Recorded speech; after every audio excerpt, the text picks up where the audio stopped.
చిన్నప్పుడు ఎప్పుడో క్రియేట్ చేసిన జీమెయిల్ యూజర్ నేమ్ నచ్చట్లేదా, మార్చుకుంటే బాగుండు అని చాలా సార్లు అనుకున్నారా? ఈ గుడ్ న్యూస్ మీకోసమే. జీమెయిల్ అడ్రస్ ని చేంజ్ చేసుకునే ఆప్షన్ ని తీసుకొస్తోంది గూగుల్. త్వరలోనే అఫీషియల్ గా అనౌన్స్ చేయబోతోంది.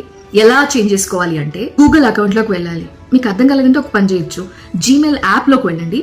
యాప్ లోకి వెళ్ళిన తర్వాత మీకు రైట్ సైడ్ మీ పేరుకు సంబంధించి ఆర్ఓ ఎన్ఓ పీనో సమ్ లెటర్ తోటి ఒక ఐకాన్ ఉంటుంది. ఆ ఐకాన్ ని మీరు క్లిక్ చేయండి. అందులోకి వెళ్ళగానే మీకు జీమెయిల్ ఐడీలు ఎన్ని ఉన్నాయో అవన్నీ కూడా కనిపిస్తాయి. దేన్నైతే పేరు చేంజ్ చేయాలనుకుంటున్నారో దాన్ని క్లిక్ చేయండి. అక్కడ మీకు మేనేజ్ యువర్ గూగుల్ అకౌంట్ కనిపిస్తుంది. అందులోకి వెళ్ళాక పర్సనల్ ఇన్ఫోని క్లిక్ చేయండి. ఆ తర్వాత ఈమెయిల్ ని సెలెక్ట్ చేయండి. గూగుల్ అకౌంట్ ఈమెయిల్ ని సెలెక్ట్ చేయండి. అది క్లిక్ చేయగానే ఓపెన్ కాలేదు అంటే ఆప్షన్ మీకు ఇంకా అవైలబుల్ గా లేదని అర్థం. ఒకవేళ ఓపెన్ అయితే కనుక అక్కడ ఒక ఎడిట్ ఆప్షన్ ఉంది. సో యూజర్ నేమ్ ని మీరు మోడిఫై చేసుకోవచ్చు. యూజర్ నేమ్ ని చేంజ్ చేసిన తర్వాత మీరు కొన్ని పాయింట్స్ గుర్తుపెట్టుకోవాలి. మీరు జీమెయిల్ ఐడి యొక్క యూజర్ నేమ్ ని చేంజ్ చేశారు. ఇది కొత్త జీమెయిల్ ఐడి వర్క్ చేస్తుంది.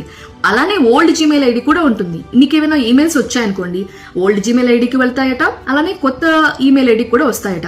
గూగుల్ ఫోటోస్, ఈమెయిల్స్, డేటా ఏది కూడా పోదు. 12 months లాక్ పీరియడ్ ఉంది. అంటే ఇప్పుడు పేరు మార్చిన జీమెయిల్ ఐడి ఉంది కదా, దీనికి మళ్ళీ మీరు పేరు మార్చలేరు.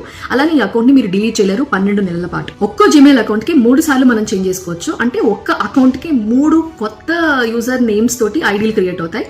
కొత్తగా క్రియేట్ చేసిన ఐడి మాత్రం మీరు మళ్ళీ చేంజ్ చేసుకోలేరు. అలాగే 12 నెలల పాటు డిలీట్ చేయలేరు. ఎవరెవరు జీమెయిల్ యూజర్ నేమ్ ని మార్చుకోవాలనుకుంటున్నారో ఎస్ అని టైప్ చేయండి. మీ ఫ్రెండ్స్ లో ఎవరు జీమెయిల్ ఐడి మార్చుకుంటే బాగుంటుంది అనుకుంటున్నారు, వాళ్ళ జీమెయిల్ ఐడిని ఎవరికి చెప్పుకోలేకపోతున్నారు, వాళ్ళకి ఈ రీల్ ని షేర్ చేయండి.